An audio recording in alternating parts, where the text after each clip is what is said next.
Documents obtained by The Intercept are revealing that Facebook and Twitter were closely collaborating with the Department of Homeland Security and the FBI to police what they call as disinformation on everything from the withdrawal of our troops from Afghanistan to the origins of COVID. Now, the documents also reveal that an FBI agent named Laura Demlow was in direct communication with Facebook and helped spearhead the decision to suppress the Hunter Biden laptop story in 2020.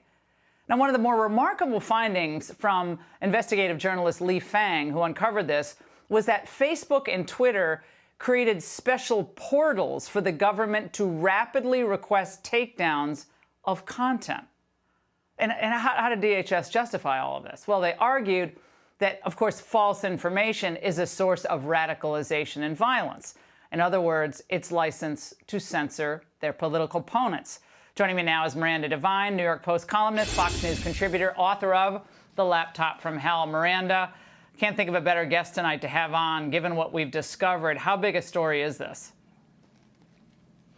Look, it's enormous, Laura. I think that the cover-up that we've found out from the FBI in collusion with big tech over our story, the Laptop from Hell story, is bigger than the original story of corruption.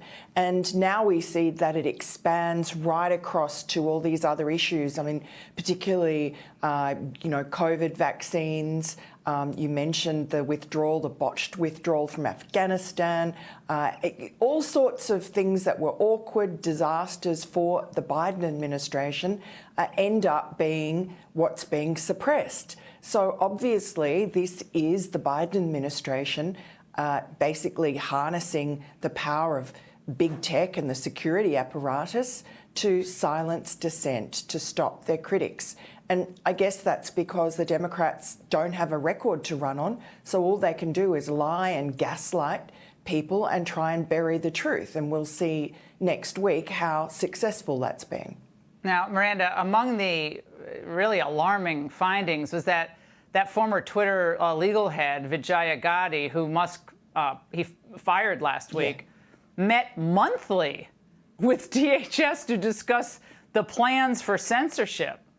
Now, I know this doesn't surprise you coming from the New York Post because your stories were suppressed, but it looks like your work was part of what they were looking to suppress, obviously, here.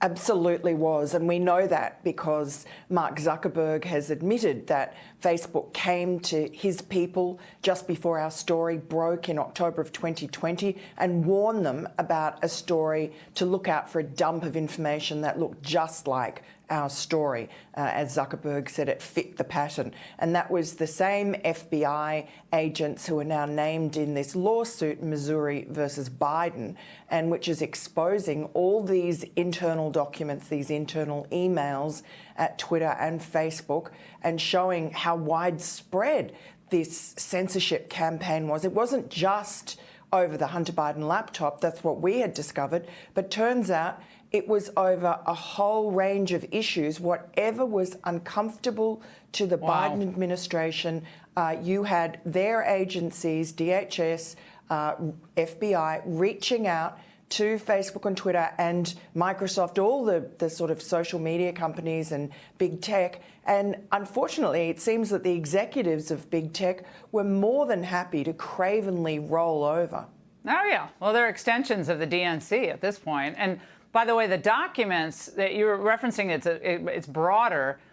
J.P. Morgan attended nearly all the Cybersecurity Advisory Committee meetings on misinformation and disinformation. Again, quickly, Miranda, they're laying the groundwork, are they not, for this idea of debanking to become an even more mainstream strategy, removing the ability of people to invest money, borrow money, house money in certain institutions. It looks like this is where it's going. It's really chilling. We saw a taste of that, of course, with the Canadian protests, and we've seen it here with GoFundMe, not just closing down anything to do with conservatives. This is a terrifying Stasi-like, CCP China-like collusion between all corporate, big tech, whatever you call it, and one side of politics. And this is why they're going completely nuts about Elon Musk buying Twitter. Free speech is their enemy, and they're trying to close it down. Miranda, thank you so much for your reporting and your commentary on this tonight. It's so important. Hey, Sean Hannity here. Hey, click here to subscribe to Fox News YouTube page and catch our hottest interviews and most compelling analysis. You will not get it anywhere else.